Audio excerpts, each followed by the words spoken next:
लोकसभा चुनाव की घोषणा होने वाली है और माहौल भी गरमाने लगा है। ऐसे में जनता ने भी अपने मुद्दे चुनने शुरू कर दिए हैं और हम आज पहुंचे हैं शीलकुंज कॉलोनी में यहाँ के युवाओं से और महिलाओं से बात करने और जानते हैं आइए आज क्या है उनके खास मुद्दे इस बार, इन किस मुद्दों को लेकर वो इस बार वोट करने वाले हैं, अपना सांसद चुनने वाले, जनप्रतिनिधि का चुनाव करने वाले हैं। शीलकुंज कॉलोनी के युवाओं और महिलाओं से हम आज बात करते हैं। मैं जानना चाहूँगी आपका क्या नाम है? मेरा नाम प्रणव गोयल है। अच्छा प्रणव, इस बार आप पहली बार वोट कर रहे हैं? नहीं, मैंने पहले वोट किया है। पहले भी वोट किया है। तो मैं ये जानना चाहूँगी कि आप किस मुद्दे के आधार पर इस बार वोट करने वाले हैं? मैम, कुछ मुद्दे जो मेन है, एक है डेवलपमेंट।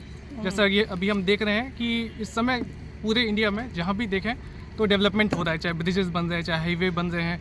अभी हमारे मेरठ में रैपिड ट्रेन आई है, तो ये काफ़ी अच्छा पॉइंट है जो इस समय अब की सरकार हमारी फॉलो कर रही है। उसके अलावा जो कुछ मुद्दे हैं, एक है एम्प्लॉयमेंट का, जो मैं चाहूँगा कि इसमें थोड़ा सा और सरकार को ध्यान देना चाहिए, क्योंकि इस समय अनएम्प्लॉयमेंट हमारे काफ़ी ज़्यादा बढ़ चुका है। एम्प्लॉयमेंट का मतलब क्या, आपका नौकरी से है या सरकारी नौकरी से है? चाहे सरकारी हो चाहे गैर सरकारी हो, चाहे अपना सेल्फ एम्प्लॉयमेंट का बिजनेस हो, किसी भी तरह से रोजगार जो मिलना चाहिए। तो यकीनन मतलब आपका ये कहना है कि एम्प्लॉयमेंट को बढ़ावा देना चाहिए। तो युवाओं का कहना है कि एम्प्लॉयमेंट को बढ़ावा देने की ज़रूरत है। आइए कुछ और युवा हमारे साथ हैं। मैं आपसे जानना चाहूँगी, क्या आपको लगता है अच्छे लोग राजनीति में नहीं आ रहे हैं? Yes, exactly. अगर नहीं आ रहे हैं तो क्यों नहीं आ रहे हैं आपके हिसाब से? ये इतिहास भी यही रहा है भारत का कि अच्छे लोगों को हमेशा दबाया गया है।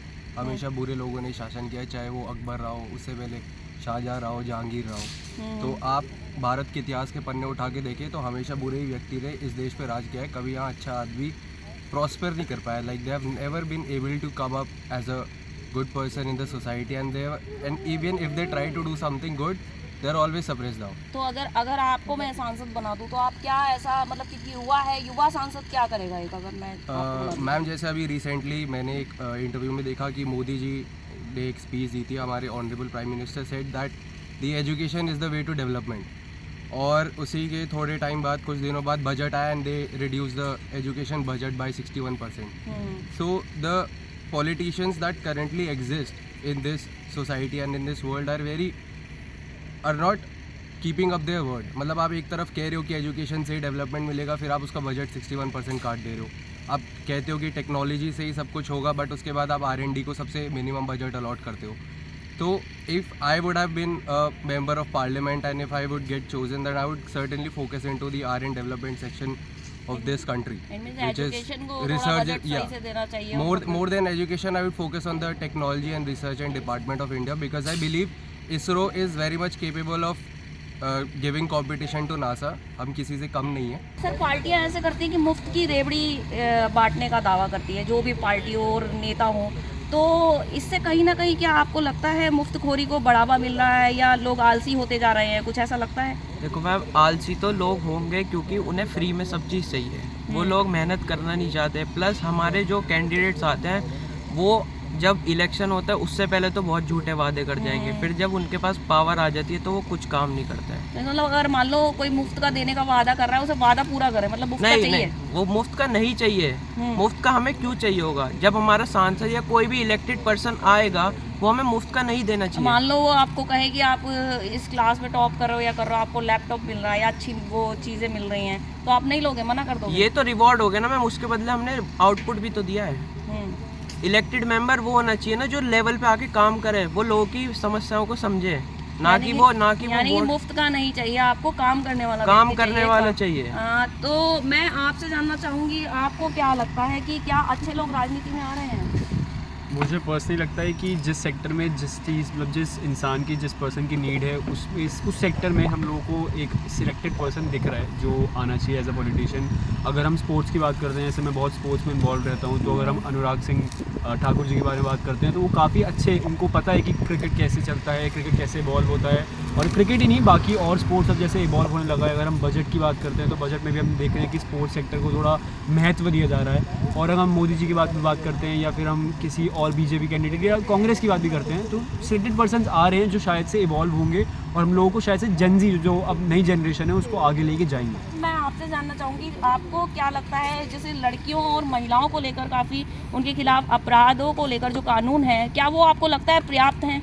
नहीं मैडम, मुझे लगता है कि और जो है कोशिश होनी चाहिए, क्योंकि महिलाएं जो है आजकल एजुकेशन में, स्पोर्ट्स में, सब चीज़ों में बहुत आगे बढ़ रही हैं, तो उन्हें और आगे मौके मिलने चाहिए। अगर वो डर के घर में बैठ जाएंगी तो सिर्फ इसी वजह से, क्योंकि सरकार के उनके प्रति होने वाले जो जुल्म हैं वो कम है। अगर वो प्रयास बढ़ जाते हैं तो महिलाएं और बहुत आगे जा सकती हैं। और मेरा एक पॉइंट ये भी है कि जो हमारे देश में रिजर्वेशन चलता है, ये ख़त्म होना चाहिए। जब सबको एजुकेशन बराबर मिलती है, अपॉर्चुनिटीज़ बराबर मिलती है, तो रिजर्वेशन क्यों? कास्ट का कोई इशू नहीं होना चाहिए। नहीं, महिलाओं में भी नहीं होना चाहिए। रिजर्वेशन किसी को नहीं मिले जब एजुकेशन सबको मिल रही है। महिलाएं तो लेकिन मांग करती हैं कि नहीं, मैं नहीं करती। को मैं मिलनी महिला होने के नाते भी नहीं करती। जब सबको बराबर की शिक्षा मिल रही है, बराबर की अपॉर्चुनिटी मिल रही है, तो उनको रिजर्वेशन किसी को नहीं मिलना चाहिए, चाहे वो कास्ट के बेस पे हो, चाहे वो महिला और पुरुषों के बेस पे हो। तो रिजर्वेशन नहीं मिलना चाहिए। महिलाएं बराबरी चाहती बिल्कुल, हैं, हर वो चीज़ में आरक्षण का नहीं चाहती हूँ, कहती हैं हमें आरक्षण नहीं, बराबरी चाहिए। और भी महिलाएं हैं। मैम, मैं आपसे जानना चाहूँगी कि मैम, आप पार्टी को वोट करती हैं या किसी कैंडिडेट को वोट करती हैं? नहीं, मैं पार्टी को वोट करती हूँ। देखिए, मेन तो हमारा मुद्दा ये होता है कि कौन सी पार्टी देश की सेवा में आगे अग्रसर हो रही है। इसमें ये होता है कि भाई कोई पार्टी होती है जो नहीं कर रही है काम उपभोक्ताओं के लिए, देशवासियों के लिए, मगर कोई पार्टी ऐसी होती है जो आगे बढ़ा रही है लोगों को, उपभोक्ताओं के लिए, लोगों के लिए काम कर रही है। मतलब उनके एक तरह से आप कह सकते हो उनकी अपॉर्चुनिटीज़ को आगे बढ़ा रही है। ठीक है, तो एक तो इक्वालिटी होनी चाहिए। अच्छा, एक मुद्दा और है मेरा, जैसे जो मेडिकल फैसिलिटीज़ होती हैं, वो आप देख रहे हो दिन पर दिन, day by day, the medical sector in private sector, mostly private hospitals have increased their prices of operations, or you can say other facilities of medical. They don't have any limit. मतलब it is, the expenditure is so much that the person cannot afford it. महिलाओं को लेकर जो कानून बने हुए हैं अभी मौजूदा सरकार के कानून बने हुए हैं महिलाओं के खिलाफ जो अपराध है, वो क्या पर्याप्त हैं? अगर हैं तो कितने % पर्याप्त हैं और क्या सुधार होना बाकी है? देखिए, गवर्नमेंट ने कानून तो बहुत बनाए हैं, लेकिन कई बार ऐसा होता है कि वो इम्प्लीमेंट नहीं हो पाता। अभी रिसेंटली हमने 3-4 दिन पहले भी न्यूज़पेपर में पढ़ा था कि एक बेटी जो थी गायब हो गई थी, लेकिन उसकी सुनवाई नहीं हो रही थी पुलिस में भी, तो और उसका 10 दिन बाद जो उसका डेड बॉडी मिली है। तो कहीं ना कहीं इसमें जो हमारी प्रशासन है वो भी इसमें इन्वॉल्व है। अगर कानून हमारा बिल्कुल ऐसा होना चाहिए, मान लीजिए हम फॉरेन में देखते हैं या दुबई में कहीं भी देखते हैं, किसी ने रेप कर दिया या कुछ कर दिया तो हाथ के हाथ उसे मृत्युदंड दे दिया जाता है। तो एक तरह से लोगों में क्या कहते हैं, डर बैठा हुआ है कि अगर हम ये काम करेंगे तो हमें इस तरह की मतलब परेशानी का सामना करना पड़ेगा। तो यहाँ भी इस तरह का ऐसा कानून होना चाहिए कि लोग इस बात से डरें कि हाँ, अगर हम कुछ किसी के लिए छेड़खानी करें या किसी को परेशान करें तो हमें भी इसका दंड मिल सकता है। यकीन मतलब आपका यह कहना है कि कानून में अभी बदलाव भी होना चाहिए और प्रॉपर तरीके से इम्प्लीमेंट होना चाहिए। तो महिलाओं का कहना है कि प्रॉपर तरह से कानून का इम्प्लीमेंट अभी भी नहीं हो पा रहा है जो होना चाहिए। मैम, मैं जानना चाहूँगी एजुकेशन सेक्टर को लेकर आप क्या बदलाव चाहती हैं? अगर एजुकेशन सेक्टर कितनी खुश हैं उससे आप? एजुकेशन सेक्टर, मैं एजुकेशन सेक्टर से खुश नहीं हूँ, क्योंकि बच्चों को एक प्रैक्टिकली थ्योरी नहीं दी जा रही है, बजाय उनको एक बस रटाया जा रहा है। बस वो क्लास पे क्लास वो जाए जा रहे हैं, लेकिन प्रैक्टिकली नहीं हो रहा, थ्योरिटिकल ज़्यादा है। जो मैं चाहती हूँ कि प्रैक्टिकल होना चाहिए उसका, और बच्चे पे बर्डन नहीं होना चाहिए कि बच्चा कॉपीज बनाया जा रहा है, खत्म करके एक प्रैक्टिकली तो एक होना चाहिए। एजुकेशन में प्रैक्टिकल ज़्यादा होना चाहिए। तो मैं जानना चाहूँगी मैम, आप अगर सांसद होती तो आप क्या बदलाव करेंगे?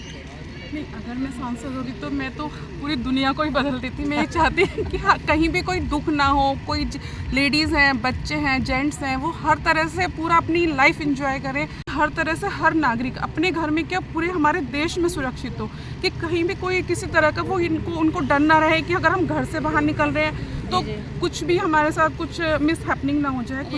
यकीनन सांसद को लेकर भी काफ़ी बदलाव की उम्मीद है आने वाले सांसद को लेकर। मैं सर आपसे जानना चाहूँगी, 1 नेशन 1 इलेक्शन को लेकर आप क्या कहना चाहेंगे? बहुत मुद्दा उठ रहा है 1 नेशन 1 इलेक्शन का। 1 नेशन 1 इलेक्शन से काफ़ी फ़ायदा होगा हमारी अर्थव्यवस्था को भी।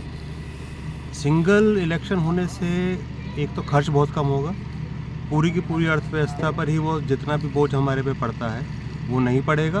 और जो भी हम सरकार चुनेंगे उसमें चाहे एक ही सरकार बने या अलग अलग सरकार बने, पर उससे सारे जने इकट्ठे चल पाएंगे। तो यकीनन कोई वन नेशन वन इलेक्शन की मांग कर रहा है और महिलाएं अपराध के कानून में सुधार करना चाहती हैं, युवा रोजगार और एजुकेशन के सिस्टम में बदलाव चाहता है। वीडियो जर्नलिस्ट शिवम अग्रवाल के साथ मैं स्वाति भाटिया, दैनिक जागरण INX।